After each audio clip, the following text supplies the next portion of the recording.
সোমবার খুলনায় butter showroom ও কেএফসিতে হামলার ঘটনায় ৩১ জনকে আটক করেছে পুলিশ। এ নিয়ে বিস্তারিত জানাতে আমাদের সঙ্গে যুক্ত হচ্ছেন রামিম চৌধুরী। রামিম, বাটার শোরুম ও কেএফসিতে হামলার ঘটনায় আটকদের বিষয়ে জানতে চাই আপনার কাছ থেকে। রাত্রি ফিলিস্তিনিদের উপর ইসরায়েলি হামলার যে ঘটনা, তার প্রতিবাদে সারা দেশের মতো খুলনাতেও গতকালকে কিন্তু প্রতিবাদ জানিয়েছে সাধারণ মানুষ। কিন্তু বিকালের দিকে শেষ পর্যায়ে এসে কিন্তু অনাকাঙ্ক্ষিত কিছু ঘটনা ঘটে।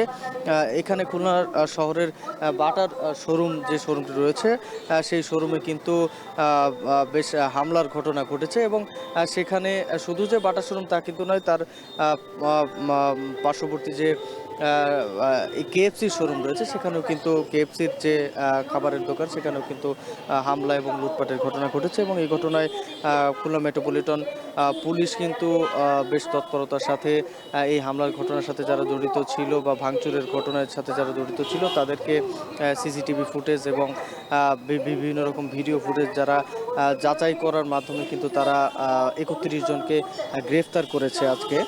এবং আজকে সকালে কিন্তু এই খুলনা মেট্রোপলিটন যে পুলিশ রয়েছে তাদের সাথে আমরা কথা বলেছি। তারা যেটি বলছেন যে মূলত গতকালকে প্রতিবাদের এক পর্যায়ে এসে কিন্তু একটি দল তারা হঠাৎ করেই এই হামলা এবং লুটপাটের ঘটনা ঘটিয়েছে। এবং তারপর থেকে কিন্তু কেএমপির যারা কর্মকর্তারা রয়েছেন তারা কিন্তু তৎপর হয়েছেন যারা হামলা চালিয়েছে তাদেরকে ধরার জন্য। এবং কালকে রাতভর কিন্তু অভিযান চলেছে এবং এই অভিযানের পরে কিন্তু এই ৩১ জনকে মোট এখনও পর্যন্ত আটক করা হয়েছে। মূলত তারা বলছেন যে যারা এই ভাঙচুর করেছেন তারা মূলত কিন্তু শুধুমাত্র লুটপাটের উদ্দেশ্যেই কিন্তু এই কাজগুলো করেছেন। এবং আমরা দেখেছি যে গতকালকে বিকালে কিন্তু বাটার যে শোরুম রয়েছে সেখান থেকে জুতা স্যান্ডেল সহ বেশ যত মালামাল রয়েছে সেগুলো কিন্তু লুটপাট করেছে বেশ কিছু মানুষ।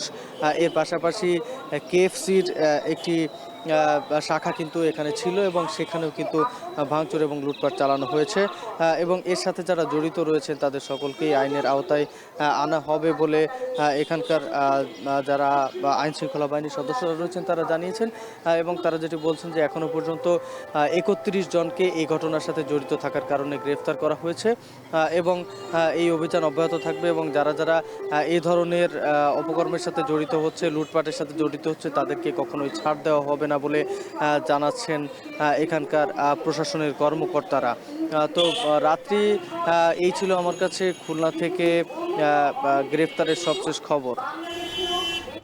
সোমবার খুলনায় বাটার শোরুম ও কেএফসিতে হামলার ঘটনায় ৩১ জনকে আটক করেছে পুলিশ। এ নিয়ে বিস্তারিত জানাতে আমাদের সঙ্গে যুক্ত ছিলেন রামিম চৌধুরী।